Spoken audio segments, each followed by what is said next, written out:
हर हर महादेव, जय भोलेनाथ। दोस्तों आइए जानते हैं कुछ बहुत ही महत्वपूर्ण बातों के बारे में, बहुत ही महत्वपूर्ण उपायों के बारे में, जानकारियों के बारे में।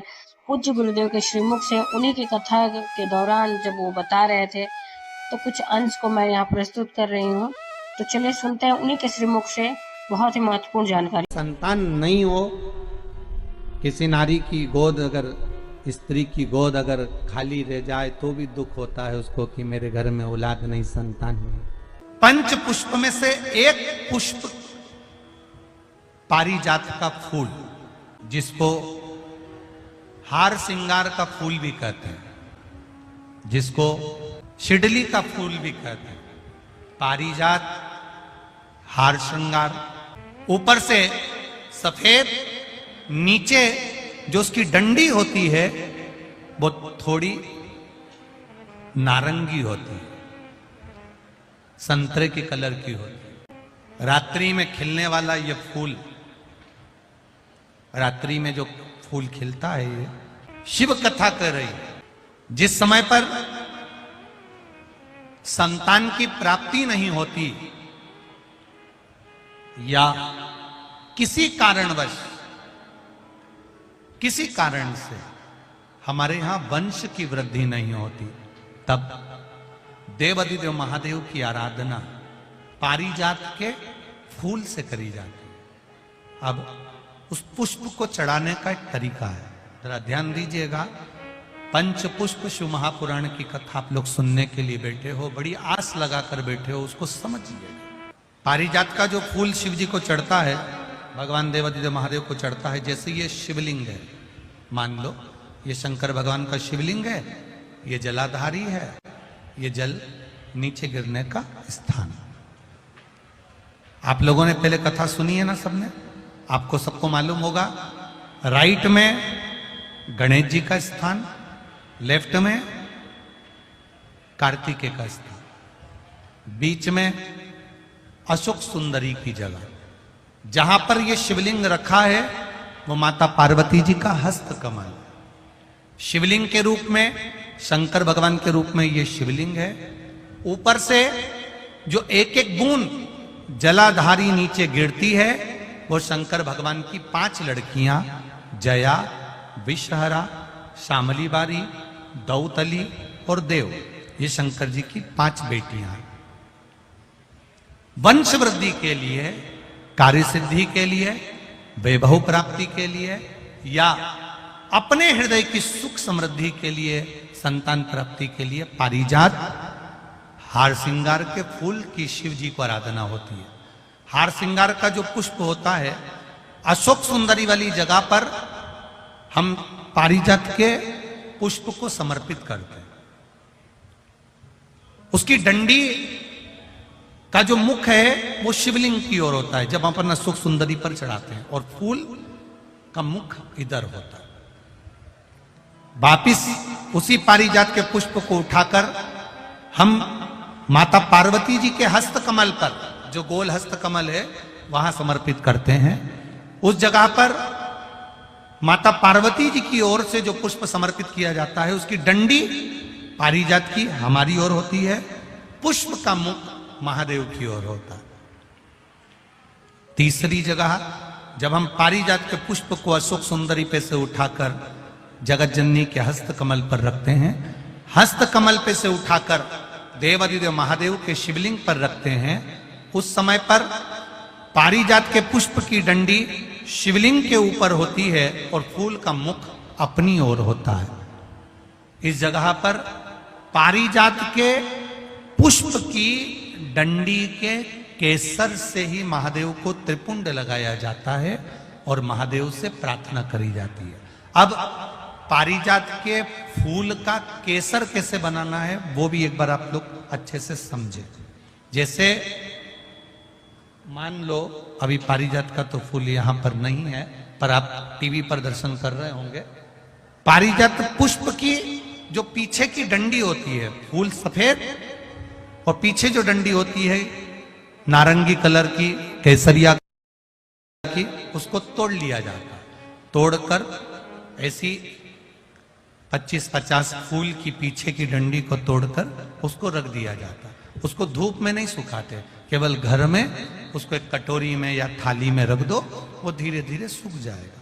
सूखने के बाद उसको पीस लो, पीस कर उसका चंदन तैयार हो जाएगा, पारिजात फूल की उस डंडी का। और जिस समय वंश के लिए, सिद्धि के लिए, कार्य सिद्धि के लिए या वैभव प्राप्ति के लिए हम पारिजात का पुष्प देवादिदेव महादेव को समर्पित करते हैं, उस समय इसी को पानी में घोलकर देवादिदेव महादेव को जब आप लगाएंगे तो जैसे केसर घुलती है, केसर का जैसे कलर होता है, केसर जैसी सुगंध करती है, वैसे की वैसे ही ये पारिजात की जो डंडी आप लोगों ने सुखाई है, वही डंडी का जो चंदन बनाया है, शिव जी को लेपन करा है, उस समय पर अपने हृदय की बात आपने जो देवादिदेव महादेव को कही है, बस वही सुगंध हमारे जीवन में आना प्रारंभ हो जाती है। वो पारिजात हार श्रृंगार।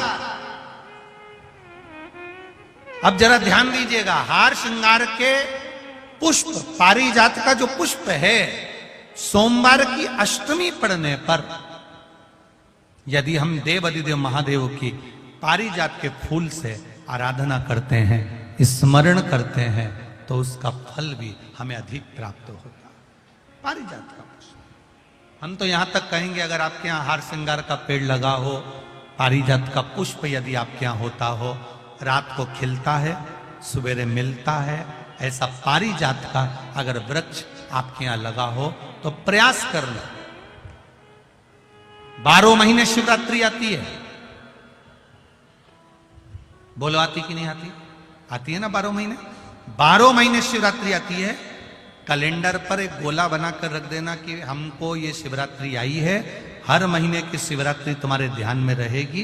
एक पारिजात का पुष्प, हार श्रृंगार का पुष्प, एक अगर देवादिदेव महादेव को आपने चढ़ाना चालू कर दिया, समर्पित करना प्रारंभ कर दिया, तो आपको पीछे पलट कर देखने की जरूरत नहीं पड़ेगी, महादेव हाथ पकड़ ही रहता। पारिजात का पुष्प शिव को समर्पित हो।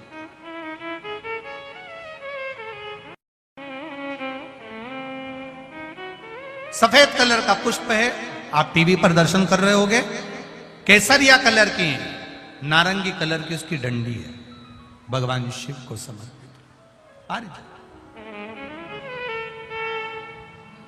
जब हम देवादिदेव महादेव को जल समर्पित करते हैं, भगवान शंकर को जब हम जल चढ़ाते हैं, उस समय पर भी भगवान को, अगर तुम्हारे पास में थोड़ा सा पारिजात की जो डंडी है सुखाई है, आपने पारिजात फूल के नीचे की जो डंडी है उसको तुमने सुखाकर अगर चंदन बनाया है, तो वो चंदन आप प्रतिदिन भी देवादिदेव महादेव को समर्पित कर सकते हो। पारिजात पुष्प।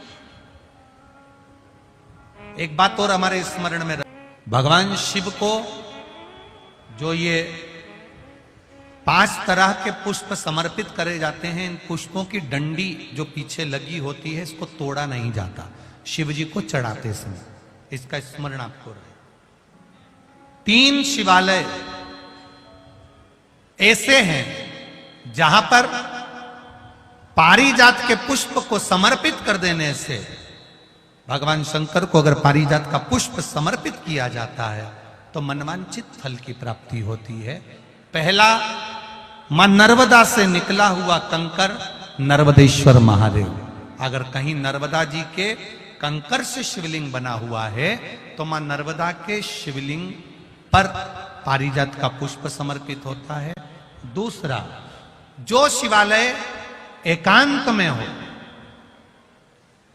एकांतेश्वर महादेव जो एकांत में बैठे हो, भले ओटले पर बैठे हो, अकेले बैठे हो, एकांत में बैठे हो, वो एकांतेश्वर महादेव पर भी पारिजात का पुष्प समर्पित कर देने से, अगर कोई अदालत का कोर्ट केस होता है तो बाबा देवादिदेव महादेव का मात्र पारिजात पुष्प का स्मरण या उसको समर्पित कर देने से भी फल की प्राप्ति होती है।